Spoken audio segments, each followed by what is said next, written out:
So although I didn't really realize it, after almost 2 years of being out of college, we've built something that's basically a multi-million-dollar business from the ground up with very little money to start. And honestly, I've just been so busy that I've never looked back and realized where we've come, but that's what we're making in this video. So to bring it to the way back, I started e-commerce back in 2016 and 2017 in high school based on, honestly, Kenny and Dom's recommendation to get started with Shopify dropshipping. And I was working 2 or 3 jobs at the time back in high school and just was honestly obsessed with money. And that was all I really wanted to do, was make money and hustle. Shopify didn't really work out because I was just too young to really grasp the concept of wanting to, do it and being able to take the punches and do it no matter what. But when I got to college in 2018, I stumbled across what was called Amazon dropshipping. And at the time, what I realized was I couldn't make money in e-commerce or Shopify because I thought I couldn't run ads successfully. Hindsight, it really was just a matter of the fact that I wasn't, willing to put in the work no matter what, just a young age. So when I stumbled across Amazon dropshipping, I reached out to somebody on Instagram who I actually reached out to today after like 5 or 6 years and was like, hey, I know e-commerce and I saw that he was doing e-commerce, but without any ads. And I was like, I know everything about e-commerce, but I can't get ads down. And he was like, well, Amazon dropshipping is e-commerce, but no ads. And I'm like, sold. I'm in. So I paid him, I think, $1,000 and got a couple unlisted videos that was basically a course and honestly ran with it. I took that little bit of insight and the ability to ask some questions, and within a couple months, we were actually making sales and like 5 figures revenue. Then within 6 months, it was 6 figures revenue, and I was just addicted. And I was 18 at the time and didn't really know what I was doing, but I had like a credit card and a dream and a system that sort of was working, and I knew that I didn't want to go the traditional path and work a normal job. Have you ever had a dream? So I ran with it. And even though my parents weren't really into it and a lot of people didn't really get it, I don't know. I thought the e-commerce stuff was cool. And I was kind of focused on all the guys that were big back in this time that were driving Lamborghinis and all that stuff, which in hindsight really is stupid. And if that's the stuff that motivates you, you're never going to make it long term, because when shit gets hard, you're not going to be able to keep going. So throughout college, I continued to do Amazon dropshipping, which evolved into other side hustles once I got a system down and kind of automated it. We were doing sneaker reselling where we were going to stores and buying up Jordan releases. Me and my buddy had a storage unit where we were buying a ton of shoes out of and reselling on StockX and GOAT and eBay.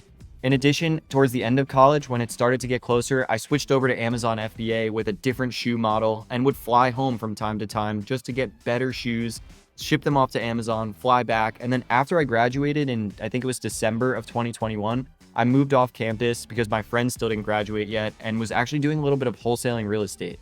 What I realized was I liked the consistency that Amazon brought and didn't really like the inconsistency of wholesaling real estate, because you had to constantly be searching for a new deal. Whereas with Amazon, you can constantly keep feeding the beast, and I was just used to the model. So after about 2 or 3 months, we're now talking March of 2022, I moved home and opened up a warehouse nearby my hometown, and we just hit the ground running.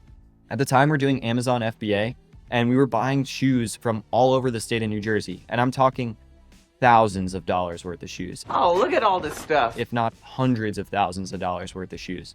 We would get to the warehouse at like 8:30, 9 o'clock in the morning with 5 or 6 guys, load up a truck and a trailer, drive all around, all the way up to North Jersey, back down here. It was really like a certified hustle where we were buying shoes and we were purchasing them in bulk, loading up the trailer, bringing them back here, and then we were loading it up with a ton of product. And then we would start at like 8:30 in the morning and finish at like 11 o'clock at night, then go home, do the same thing the next day. And we did this for like 5 or 6 months, and I had staff. I had 5 or 6 guys on payroll. We would have guys going to buy shoes in certain areas. Then we would also have people staying back at the warehouse and prepping while we went. We really had an operation, and I would say we were at least top 5 or 10 bulk buyers or resellers for Amazon shoes last year, literally. And then in July of 2022, Amazon pulled the rug on me. Like a random Friday on one of my accounts, they sent me a cease and desist. I paid an attorney and was like, is this real? Is this not? Saying that I couldn't sell Adidas products. Turned out I spent a bunch of money to get the lawyer to look at it, and it was fake. It's a scam. It's a scam. Newsflash, if you're an Amazon seller, most of the time, although this is not legal advice, your cease and desist are just from other sellers trying to mess with you. Then, as I was already getting nervous, the following Friday, Amazon hit me with an authenticity complaint where they basically said that like $250,000 worth of inventory was fake or inauthentic. And not to mention, we were selling 10 to 20,000 units of shoes a month, and we got this authenticity complaint because of like 13 customer complaints, which were all people just trying to scam the return policy. But it is what it is. What I ended up realizing is I probably bit off a little more than I could chew, and I was just kind of like one of those people that cared about my guys, where I was spending a lot of money on payroll, spending a lot of money on food for everybody, and really eating last. And although we were doing like 20 to 30 to $40,000 profit a month on Amazon, it was just so expensive to make that happen because you physically have to go and get the stuff. And then the Amazon return rate is like 17 to 20% of revenue. So you have just as much in returns that you're getting screwed on because people are scamming the return policy that you do profit. So in hindsight, I just did a little bit too much with not enough cash reserves, and we scaled so far so quickly that I wasn't ready for when these things popped up. And when things got hard, I kept my people on payroll as much as I could rather than like caring about myself first, which I think is always the right thing, because if you always take care of your people, people will always come back and, respect you and stuff like that. So after we got shut down, I realized that I was going to go back to doing Amazon FBA wholesale and online arbitrage and just get out of the shoe and clothes category. Even though we got all the authenticity complaints fixed and we got everything good, we just decided it wasn't worth, and the juice wasn't worth the squeeze. So in, I think, August of last year, Dom actually moved into the warehouse because he was working for another company, but it was remote. And he was like, dude, you got to post content. And I never really wanted to do it because I used to do it. If you look back on my personal Instagram, you'll see Amazon stories from like 2018, 2019, 2020. And then I kind of went dark on social media.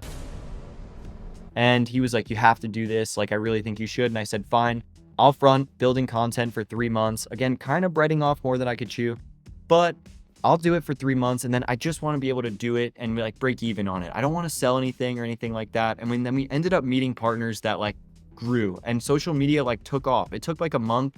And then TikTok started to go viral, and then we were posting YouTube videos, and everything just started to go pretty well. It's working! So now, a year later after posting content, we've been doing things the right way, where we're scaling in wholesale business models with a lower return rate, with a lot better products, with, a good team and a system behind us. And now the business is probably projected to go into the multi-millions in next year in revenue. So these are some of the things that we've learned and realized that you have to be diversified, or at least I've realized that you have to be diversified in the income streams that you're building. And if you have a good people behind you and you treat people well, it pays off tenfold compared to the profit that you'll make long term, for sure. And if you put good systems in place and do the right thing over and over and over again and are willing to get over the roadblocks, you can build something great. Although we're nowhere near where I want to be, we will get there in soon time. And with that being said, I don't know how to track exactly how much revenue we've done on Amazon, but it's probably somewhere close to $10 million in revenue in total on e-commerce to date. And I don't know if we could really track it because Amazon only goes back a couple of years, and we've been on platform for 6 years at this point. These are some of the things that it takes to build a multi-million-dollar business in your 20s. And as we continue to scale forward, I want to make more videos like this where we just show you the process and tell the story of how it happened, so we grow to the future, and we'll see where we take this long term. So thank you guys so much for watching. Thank you for everybody that, watches the channel consistently. I hope you like these different types of videos where we're not just talking about Amazon and you could see me more directly. And I hope you guys follow along to see where we're going in the future. That's it for this video, and thank you for your business.